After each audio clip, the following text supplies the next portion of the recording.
신앙은 모든 세대에게 다 필요하고 모든 사람에게 다 필요하다고 생각합니다. 그런데 전도서 12장 1절 2절의 말씀처럼 특별히 청년의 때, 젊은 때에 신앙을 생각해야 할 유익이 있죠. 전도서 1장 2절 보면 젊을 때 너는 너의 창조주를 기억하여라. 젊을 때는 아직 살아갈 날이 많고 또 인생이 완전히 형성된 것이 아니기 때문에 형성의 유연성이 있고, 그러니까 신앙으로 삶을 형성한다면 아마 나이가 들어서 어느 정도 삶이 고착화되고 삶의 가능성이 줄어든 그때보다 신앙의 유익이 훨씬 더 크겠죠. 그렇다고 뭐 나이가 먹었다고 해서 꼭 신앙이 필요 없거나 삶의 가능성이 아주 적어가지고 고착된 것, 그런 것만은 아니지만 말이죠. 저는 이 신앙이 크게 세 가지 면에서 청년 세대가 꼭 가졌으면 합니다. 미리 말씀드리면 신앙은 의미 있는 삶을 가능하게 합니다. 그리고 신앙은 품격 있는 삶을 가능하게 하고요. 그리고 신앙은 아름다운 삶을 가능하게 합니다. 이 세 가지를 신앙을 가지고 할 수 있다. 그리스도교 신앙 전통에서 말할 수 있다. 이렇게 오늘 저는 여러분에게 말씀드리려고 합니다. 그리스도교 신앙하면 예수님 믿고 죽어서 천당 가자, 안 믿으면 지옥 간다, 이렇게 아주 협소화하는데, 신앙은 죽은 후의 문제를 다루기보다는 오늘 우리가 사는 이 삶의 모습을 얘기하고 굉장히 풍요로운 이야기들을 우리에게 건네주거든요. 첫째, 신앙은 의미 있는 삶하고 관련이 있습니다. 너의 창조주를 기억하라. 이 말에서 저는 의미 있는 삶에 단서가 있다고 그렇게 생각합니다. 의미 있는 삶이라는 건 뭘까요? 정의하라 그러면 정말 쉽지 않습니다. 저도 삶의 의미라고 하는 과목을 꽤 오랫동안 한 10년 정도 가르쳤는데, 삶의 의미 있는 삶을 정의하기가 굉장히 어렵거든요. 이렇게 저렇게 헤매다가 제 나름대로 정의한 것은 삶을 지속하게 하는 가치를 실행하는 것, 그것이 의미 있는 삶이라고 얘기할 수 있습니다. 내 삶이 이 이유 때문에, 이 목적 때문에 지속해야 하겠다라고 생각되는 그것을 실행한다. 그러면 사람이 자기 삶에 의미를 갖게 됩니다. 이 의미 있는 삶이 어떻게 가능한지 그리스도교 신앙의 언어로, 성경의 언어로, 신앙 전통의 언어로 제가 설명을 해보도록 하겠습니다. 일단 나는 그런 거 없어. 나는 내 삶을 지속해야 할 가치, 그런 거 아직 발견하지 못했어. 난 지금까지 열심히 살았지만 삶의 목적 같은 거 불분명해 라고 말하는 분들에게 잠시 한마디 말씀을 드리자면, 그거 지금 당장 발견 못했더라도 괜찮다는 거. 대부분의 경우에 젊은 시절에는 혼돈 속에 있다가 좀 시간이 지나면 발견되거든요. 나에게 어느덧 찾아오거든요. 그러니까 내가 애써서 발견하는 것도 있지만 나에게 그 삶의 의미, 내 삶을 지속해야 할 가치가 어느 순간 내 우편함에 와 있기도 합니다. 사회 속에서 그것이 사회관계 속에서 발견되기도 하고요. 가족 속에서 발견되기도 하고, 내 직장 속에서, 직업 속에서, 학교를 다니면서도 어느덧 어느 순간 불현듯 찾아오는 삶의 가치, 이런 것들이 있다고 하는 것을 먼저 말씀드립니다. 그리스도교 신앙에서 의미 있는 삶이라는 것은 창조주의 창조 행위를 기억하는 데 있습니다. 제가 아주 자주 하는 말인데요. 창조라는 것은 뭐냐? 한마디로 얘기해서 혼돈에 질서를 부여하는 일이다 라고 말할 수 있습니다. 구체적으로 창세기 1장 2절을 보면은요, 이렇게 되어 있습니다. 땅이 혼돈하고 공허하며 어둠이 깊음 위에 있다, 이렇게 되어 있는데, 이것은 창조 전의 혼란 상태를 말하기도 하지만 이것은 우리 삶의 실존으로 이 상황을 읽을 수도 있습니다. 우리 삶은, 특별히 젊었을 때의 삶은 혼돈되어 있습니다. 이게 딱딱딱 정리가 되어 있지 않아요. 제 선생님 중에 한 분이 계신데 100세가 되도록 공부하십니다. 그래서 공부를 도대체 왜 하십니까? 공부란 무엇입니까? 이렇게 누군가 여쭤봤더니 그분 대답이 정리를 하려고 해 라고 답변을 하셨다는 거예요. 공부라는 건 뭐냐? 정리하는 건데, 젊었을 때도 그렇고 나이 들어서도 그렇고 삶이 정리가 안 돼 있을 수가 있습니다. 그거 한마디로 혼돈이라고 얘기할 수 있죠. 혼돈하고 공허하고 헤아릴 수 없는 깊은 운동이가 있습니다. 그래서 이렇게 내려다보면 너무 밑이 깊어가지고 어둠이 꽉 차 있는 것처럼 보일 때가 있죠. 우리 삶이 그렇게 보일 때가 있죠. 혼돈하고 공허하고 어둠이 깊음 위에 있는 이 네 가지 심상이 어떻게 보면 젊었을 때 우리가 바라보는 우리의 인생입니다. 이 창세기 1장 2절을 쉽게 생각하려면 저는 유대인들이니까 유대 광야를 좀 생각해봐라 이렇게 말씀드릴 수 있습니다. 유대 광야를 보면 거기 광야라고 말은 하지만 거의 사막과 다름없거든요. 사막 대신에 흙이 있는 거고 뭐랄까 바위산이 있는 거고 풀과 나무와 강이 없고 지나가는 야생 짐승도 없고 잘못해서 그 광야에 들어왔다가 물을 못 찾고 갈 길을 알지 못하고 죽은 시체를 노리는 까마귀와 독수리가 나는 그 광야를 머릿속에 한번 떠올려 보십시오. 그게 창세기 1장 2절이 말하는 혼돈과 공허라고 얘기할 수 있습니다. 또 깊은 바다에 한번 빠졌다고 한번 생각해 보시죠. 배를 타고 가다가 충격을 받아가지고 바다에 빠졌는데 잠깐 정신을 잃었어요. 눈을 떠보니까 내가 아래로 가라앉고 있는데 저 밑 바다가 끝이 없고 아득한 검은색이에요. 우리 인생이 이럴 때가 있죠. 대부분의 사람들이 다 그런 삶을 살거든요.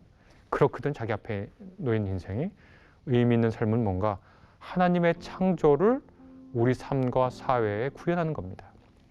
어둠이 있는 곳에 빛을 비춥니다. 어둠은 분간하지 못하는 건데 빛은 앞에 있는 대상을 분간하게 해주는 겁니다. 식별하게 해주는 겁니다. 우리 삶을 지속하게 하는 가치 중에 하나가 여기서 나오거든요. 어떤 사물이나 현상 이런 것들을 식별하게 하고 분간하게 하는 거. 이게 과학의 영역일 수도 있고요. 학문의 영역일 수도 있고 지혜의 영역일 수도 있습니다. 이거 의미 있는 활동입니다. 또 하나님께서 바다에 경계를 세우세요. 혼돈이 밀려올 때 거기에 경계를 세우고 그래서 땅이 드러나고 드러난 땅에 하늘의 새와 땅의 짐승과 바다의 물고기가 생기고 그 전에 풀과 나무와 열매 맺는 유실수들이 생겨납니다. 생명이 생기죠? 이것이 의미 있는 삶입니다. 말을 바꾸면 이 땅에 생명을 낳고 유지시켜주고 생명을 번성하게 하는 일에 참여한다? 창조적 행위고 의미 있는 행동입니다. 생명을 낳고 기르고 번성하게 하고 경계를 만들어서 생명이 지나는 땅을 만드는 거, 농경사회의 은유로 얘기하면 개간하는 사람을 한번 생각해 봤습니다. 저기저 황무지가 있고 생명이 자라지 않는 땅 혹은 아무렇게나 버려진 땅이 있는데 한 사람이 용감하게 곡괭이, 삽 이런 걸 들고 와가지고 비 오듯 땀을 흘리면서 땅을 개간해서 그곳에 비료를 주고 곡식을 심어서 그곳에 생명을 낳게 하고 잡초를 제거하고 이런 일들 농사 짓는 거죠. 의미 있는 일로 생각할 수 있습니다. 그건 이제 하나의 은유로 얘기하는 겁니다. 경작지가 되는 거죠. 혼돈된 땅, 생명이 없는 땅에서 질서 잡힌 땅, 생명을 내는 땅으로 만드는 거, 이것이 바로 의미 있는 삶이고 창조의 과정에 우리가 동참하는 겁니다. 과거는 농경사회니까 그렇게 했겠지만 오늘날의 사회에서는 여러 가지 얘기할 수 있겠죠. 지식을 밝혀주는 거, 지혜를 밝혀주는 거, 삶의 질서를 세우려고 노력하는 거, 삶의 질서를 세운 곳에 생명을 틔우는 거, 생명을 가꾸는 거, 생명을 번영시키는 모든 행위, 그리고 어둠과 기품, 이런 인간 삶에 두렵고 혼돈을 주는 이런 세력들과 맞서 싸우면서 그것들을 인간의 빛 안으로 끌어들이는 모든 행위들, 이런 것들을 우리가 의미 있는 삶의 형태라고 얘기할 수 있겠습니다. 하나님은 인간을 그의 창조의 파트너로 부르셨습니다. 그런데 우리의 삶에는 고통이 있죠. 이 의미 있는 삶을 사는데 방해하는 여러 가지 요소가 있습니다. 그것은 바로 오늘날의 이 사회가 발전하면서 하나님의 창조로서의 노동을 하기보다는 단지 우리가 노동력을 파는 존재로 살아가기 때문이죠. 창조로서의 노동해서 의미 있는 삶을 구가하는 것과 노동력을 파는 행위는 그것이 완전히 분리된 것은 아니지만 일정하게 구분되는 일입니다. 노동력을 파는 행위는 우리가 특별히 20세기 자본주의 들어오면서 또 얼마 전에 유행하다가 요즘 잘 그런 말은 많이 쓰진 않는데 스펙이라는 말로 아주 정확하게 얘기할 수 있습니다.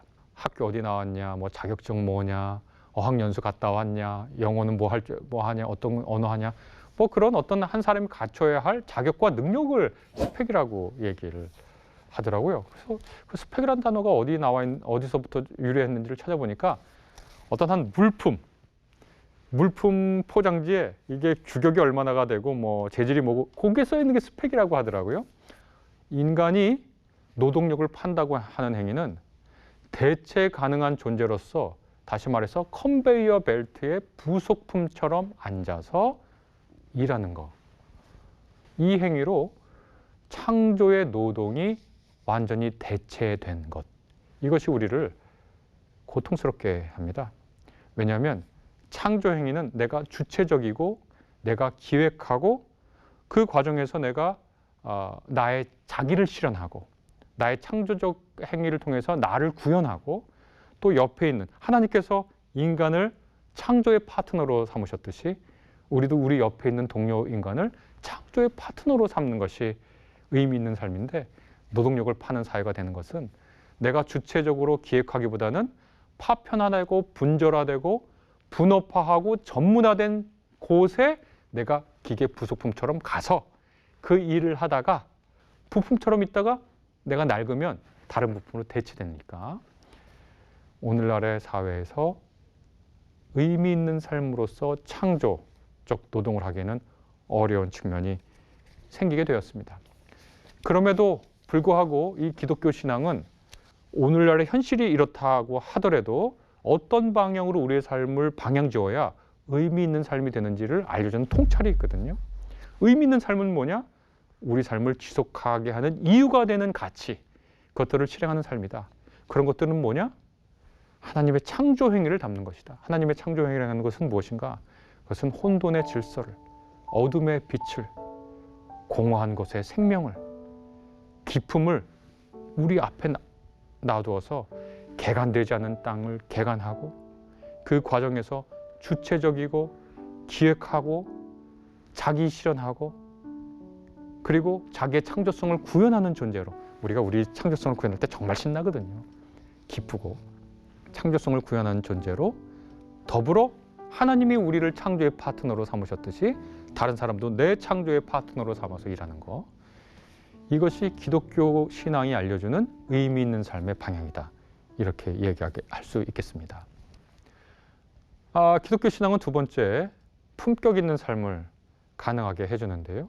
품격 있는 삶, 위엄을 갖춘 삶, 품이 있는 삶을 살도록 해줍니다. 품격이란 뭘까요?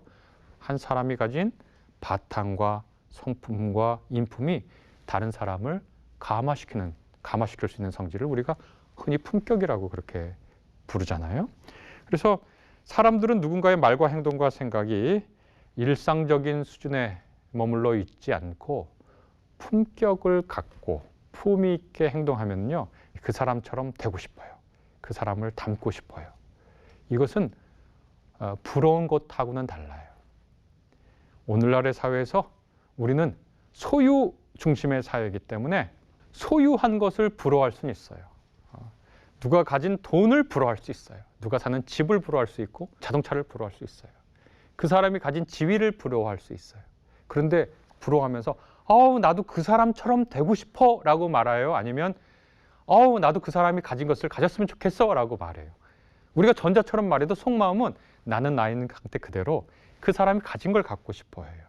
이것은 그 사람이 부러운 거예요. 그런데 품격은요, 그 사람처럼 되고 싶은 거예요. 그 사람의 바탕, 그 사람의 인품, 그 사람의 성품처럼 되고 싶은 거예요. 그것이 품격이죠. 이 품격은 어디서 올까요? 그리스도교 신앙에 따르면 이 품격은 크게 두 가지에서 온다고 얘기합니다. 하나는 희생과 헌신입니다. 사랑, 대의, 나보다 더 큰 존재를 향해서 희생하고 헌신하는 사람, 이 사람에게서 우리는 품격을 찾아볼 수 있습니다. 좁은 나에 갇혀서 내 이기성만 충족하고 사는 사람에게서는 우리가 품격이라고 하는 것을 발견할 수 없습니다. 이것은 오히려 질환에 가깝죠. 장애에 가깝습니다. 자기애성 인격장애라고 하는 진단이 있죠. 제가 여기에 전문가가 아니기 때문에 여기에 대해서 제가 좀 찾아보니까 이렇게 돼 있더라고요. 과도한 자신이 중요하다는 느낌, 존경을 타인에게 과도하게 요구하는 것, 그리고 타인에 대한 공감, 결여, 이런 것들이 특징이라고 하더라고요. 이것이 장기적으로 나타나는 거. 그러니까 특별히 권력과 성공과 외모에 대해서 자기가 가진 오랫동안 생각하고 그 주제가 계속되는 사람들, 혹시 여러분 주위에는 그런 사람들 있으신가요? 증상과 특징을 전문가들이 얘기하는데 한번 그런 분이 있는지 혹은 내 자신이 그런지 점검해 보면 어떨까요? 타인에게 특별 대우를 받으려고 하는 기대가 매우 큰 사람들. 조금 찔리시나요? 저도 한번 돌아보겠습니다. 타인을 끊임없이 비난하거나 괴롭히거나 깎아내리는 사람들. 제 주변에 있었던 것 같습니다. 개인의 이익을 달성하기 위해서 타인을 얼마든지 도구화할 수 있는 사람들. 자신이 타인의 감정, 소망, 욕구에 가하는 부정적인 영향에 대한 공감이 결여되어 있는 사람들. 내가 그 사람을 도구화하고 그 사람을 함부로 하는데 그 사람이 괴로울 거야. 이런 공감이 잘 되지 않는 사람들. 주변에 있을 수 있습니다. 그리고 타인으로부터 끊임없이 인정을 요구하는 사람들. 또 자신이 특이하고 우월하고 아주 잘 알려진 고위급 인물이나 유명한 사람들하고 친하다. 이렇게 얘기하는 사람들. 그리고 타인이 자신을 특별하게 복종하고 자신의 요구를 특별히 들어줘야 한다고 계속해서 장기적으로 질투하는 사람들.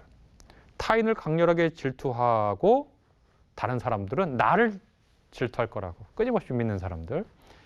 이런 좁은 나에 갇힌 사람들을 자기애성 인격장애라고 부른다고 하더라고요. 자기 맴돌이죠.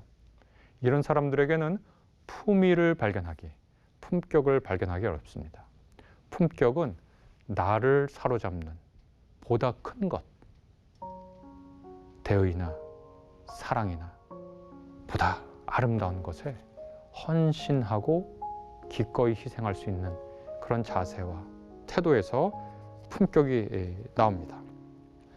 그리고 이 두 번째 그리스도교 신앙이 말하는 이 품격이 어디로부터 오는가? 이것은 희망에서부터 옵니다. 희망이 없다고 하는 사람들에게 혹은 늘 절망적인 말을 하고 비관적인 말을 하는 사람들에게 품격을 찾아보기는 좀 힘들 수 있습니다. 이것이 비록 지금 실패해도 실패자처럼 남아있지 않고 지금 좌절할 수밖에 없는 상황이고 절망할 수밖에 없는 상황이지만 이것이 끝이 아니고 이후에 우리가 추구하는 의미 있는 삶이 실현될 날이 있다고 끝까지 긍정적인 자세를 유지하는 그 사람에게서 품격이 나옵니다. 이것을 그리스도교 용어로 뭐라 그러냐면 십자가 신앙과 부활 신앙이라고 얘기합니다. 십자가는 큰 것을 위해서 희생하고 헌신할 수 있는 것이고요. 부활은 죽음이 마지막이 아니라는 것을 알려주는 거거든요. 저는 이 희망에 대해서 생각할 때 롱펠로우의 화살과 노래라고 하는 시가 문득 떠올랐습니다. 헨리 워즈워드 롱펠로우라고 하는 미국의 대표적인 시인이죠. 화살을 허공에 쏘아보냈지. 땅에 떨어졌겠지만 어딘지 알지 못했어. 너무 빨리 날아가는 화살을 내 눈이 쫓아갈 수 없었지. 노래를 허공에 띄워 불렀지. 땅에 떨어졌겠지만 어딘지 알지 못했어. 누가 날아가는 노래를 따라갈 만큼 예리하고 강한 눈을 갖고 있겠어. 오래 뒤에 어느 참나무에서 아직도 부러지지 않고 박혀있는 화살을 보았지. 노래도 처음부터 끝까지 친구의 가슴 속에 그대로 남아있었어. 네, 품격 있는 사람은 자신이 하는 이 일들, 자신의 노래가 누가 이 노래를, 날아가는 노래를 볼 수 있겠어?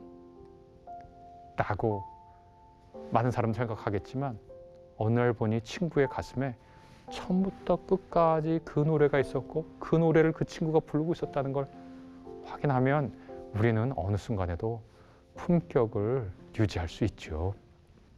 이것을 그리스도교 용어로 바꾸면 그 의미를 다 설명하지 못하지만 십자가와 부활신앙이라고 할 수 있겠습니다. 첫 번째 말한 창조는 의미 있는 삶은 창조신앙이라고 얘기할 수 있겠죠. 희망을 잃은 사람은 품격 있는 삶을 살 수가 없죠. 품격을 잃은 사람들이 사는 곳이 바로 지옥이기도 하죠. 단테의 신곡의 지옥편에 보면 여러분 잘 아시는 문구가 있지 않습니까? 여기에 들어오는 사람들은 모든 희망을 버려라 라고 되어 있습니다. 어떤 희망도 가질 수 없는 곳이 지옥입니다. 지옥에서 무슨 품격을 갖습니까? 거기서는 생존을 위해서 애쓸 뿐입니다. 그러니까 말을 바꾸면 생존을 위해서만 애쓰는, 생존만을 위해서 애쓰는 사회는 지옥과 다를 바가 없죠. 지옥이 아닌 곳은 희망이 있는 곳이고 희망이 있는 곳에는 품격이 있습니다. 말을 또 바꾸면 품격이 있는 곳에 희망도 있는 것입니다.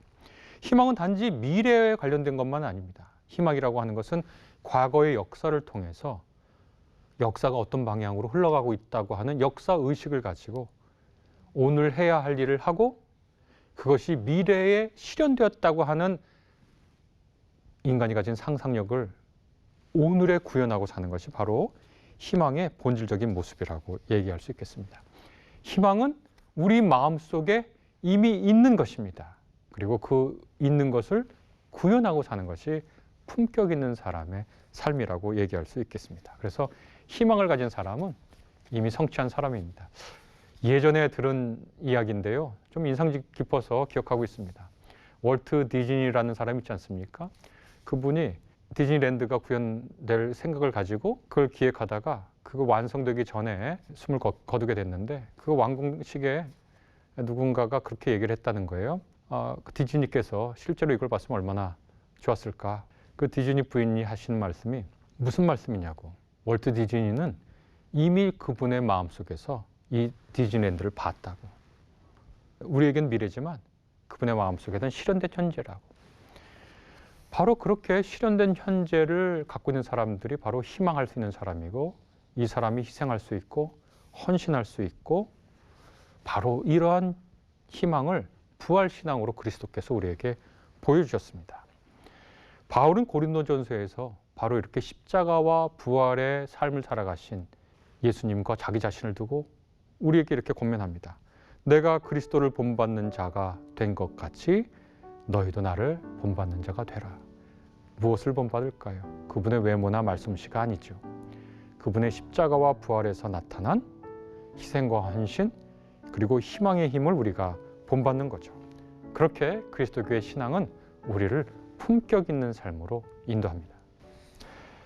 마지막으로 저는 그리스도교 신앙은 우리의 삶을 아름답게 멋있게 구성하게 해준다라고 말씀드릴 수 있을 겁니다. 의미 있는 삶, 품격 있는 삶을 살아가는 거 그거 결코 쉽지 않죠. 제가 이렇게 말해도 제 스스로 돌아보아도 한참 모자라거든요.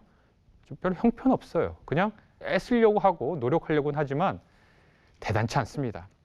그런데 그 품격 있고 의미 있는 삶을 가능하게 해주고 그 과정이 아름답고 멋있게 해주는 가능성과 그러한 힘을 기독교 신앙에서 발견할 수 있다고 저는 생각합니다. 제가 이런 얘기를 좀 드려보겠습니다. 예전에 텔레비전을 보는데요. 거기에 한 미대 교수님이 나오셨어요. 그분이 학생들을 지도하는 시간이 됐어요. 이분이 지나가시다가 한 학생의 그림을 봤어요. 그리고선 이렇게 얘기하는 겁니다. 이거 참 그리느라고 노력 많이 했구나. 참 애썼다. 그렇게 얘기하니까 그 학생이 이렇게 이해해주고 알아주고 칭찬해주니까 너무 고마워서 네, 좀 애썼습니다. 고생했습니다. 이거 하려고. 그랬더니 그 다음 이어지는 그 교수님의 말씀이 너무너무 인상적이어서 제가 기억하고 있습니다. 이렇게 말씀하는 거예요. 그런데 그렇게 고생하고 애쓴 것이 작품에 드러나면 안 된다. 이렇게 말씀하시는 거예요. 그게 예술이라는 거예요. 멋지죠? 그 교수님은 정말 예술가죠. 고생한 흔적이 드러나 있지 않는 고생한 삶. 고생한 흔적이 눈물과 비탄과 절망이 얼굴에 드러나 있지 않는 의미와 품격으로 가득한 삶. 그건 아름답고 멋진 거지요. 천이무봉이라는 말도 떠올랐습니다. 하늘에 있는 사람들이 입는 옷은 바느질할 한 솔기 자국이 남지 않는다면서요. 이 말이 자연스러운 섬세한 아름다움을 뜻하는 말이었지만 이후에는 신화 문장이 아주 완벽하고 자연스럽고 꾸미지 않은 것 같은데도 감동적인 거, 이것을 이제 천이무봉의 문장이다 이렇게 얘기하고, 또 다른 방식으로는 어린아이와 같이 순진한 얼굴을 하고 있는데 품격과 의미 있는 삶으로 가득한 거, 천이무봉의 삶을 살았구나 그렇게 얘기하는데요. 바로 이러한 것이 기독교 신앙의 전통 안에 있습니다. 그것은 바로 성령의 삶입니다. 이 성령의 삶, 그걸 임마누엘 신앙이라고 부를 수 있습니다. 그래서 지금까지 말씀드린 거 4가지 하면 창조신앙, 십자가신앙, 부활신앙, 임마누엘의 신앙 이렇게 얘기할 수 있는데, 성령이 계시지 않은 의미와 품격을 추구하는 삶은요 정말 고단하고 피로하고 또 잘못된 방향으로 나아갈 수 있습니다. 이한이라고 하는 한 교수님이 쓰신 삶은 왜 의미 있는가라고 하는 책이 있는데 참 제가 재미있게 읽었습니다. 거기에 이런 구절이 있어요. 의미 있는 삶, 품격 있는 삶을 살려면 자기 부정과 금욕적인 삶이 어떻게 보면 당연히 들어갈 수밖에 없거든요. 부절제하게 살고 자기 마음대로 내키면서 살면서 의미와 품격이 생기진 않거든요. 그런데 이렇게 자기 희생과 헌신의 삶, 자기 부정과 금욕의 삶을 살면 어떤 부작용이 생기는지 이분이 예리하게 지적하고 있는데요. 이렇게 말합니다. 자기 부정의 삶은 사람을 억울하게 만든다. 자신은 희생하고 있는데 남들이 자신을 적절하게 존중해 주지 않는다는 생각에 사로잡힌다. 그들은 이 억울함을 더 높은 기준을 서로에게 요구하고 기준에 미치지 못한 사람을 비난하고 독소를 퍼부음으로써 해소한다. 그러니까 자기 부정, 자기 금욕, 헌신과 희생을 하고 품격과 품위를 유지하려고 애쓰는 사람은 이게 부작용 중에 가장 큰 것이 뭐냐면 내가 억울해요. 그래서 다른 사람을 볼 때 비난하고 싶어요. 내 기준에 미치지 않는 걸 삶을 살면서 뭔가 누리면 정말 억울해요. 그리고 도덕의 기준을 높이고 윤리의 기준을 높이고 헌신의 기준을 높여서 다른 사람과 나 자신을 또 비난하기도 하죠. 또한 억울함은 자기 주장에 충분히 근거를 대지 않아도 괜찮다는 인식론적 오류로 이어지게 된다. 그러니까 어떤 주장을 해요. 어떤 사안에 대해서. 근데 그 주장이 설득력이 있는지 없는지 일체 잘 따르려고 하잖아요. 왜? 야, 내가 이렇게 헌신하고 금욕적으로 살고 절제하고 사는데 내가 이게 옳다고 그러는데 너희들은 다 너희들 좋은 대로 살고 내 주장이 옳아. 이렇게 인식론적 오류로 빠질 수 있어요. 자기 자신도 비난할 뿐만 아니라 다른 사람도 비난하고 자기 주장의 무흠성을 완전 무교를 주장하는 독단과 독선으로 나아갈 수가 있거든요. 계속 그분은 이렇게 문장을 읽습니다. 자기 부정의 삶을 따르는 사람들은 명예를 통해 자기를 입증하는 것 외에 가치를 경험할 수 없다. 이렇게 당신 대단하십니다. 훌륭하십니다. 이렇게 공개적으로 칭찬하는 그런 삶이 되어버리고 만다는 거죠.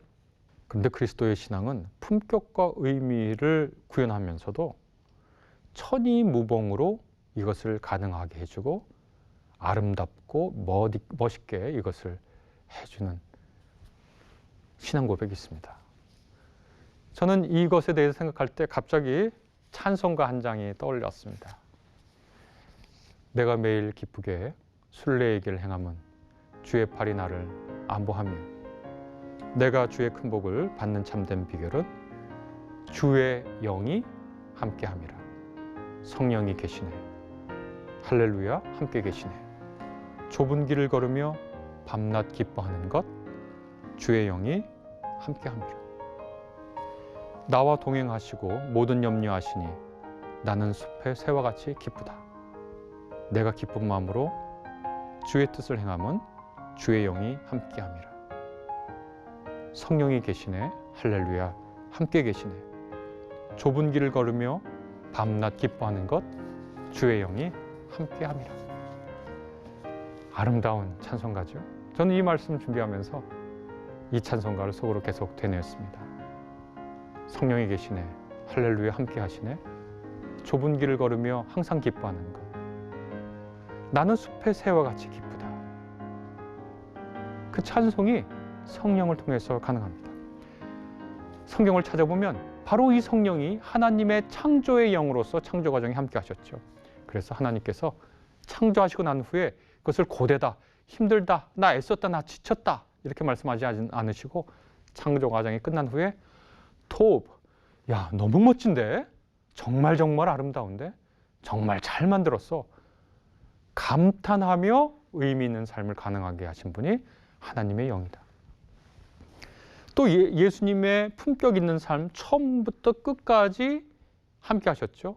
예수님의 잉태 마태복음 1장 18절 보면 예수께서 잉태하실 때 성령이 함께 하셨습니다. 예수님께서 세례를 받으실 때 마태복음 3장 16절에 보면 성령께서 함께 하셨습니다. 예수께서 부활하셨을 때 로마서 1장 4절에 보면 성령께서 함께 하셨습니다.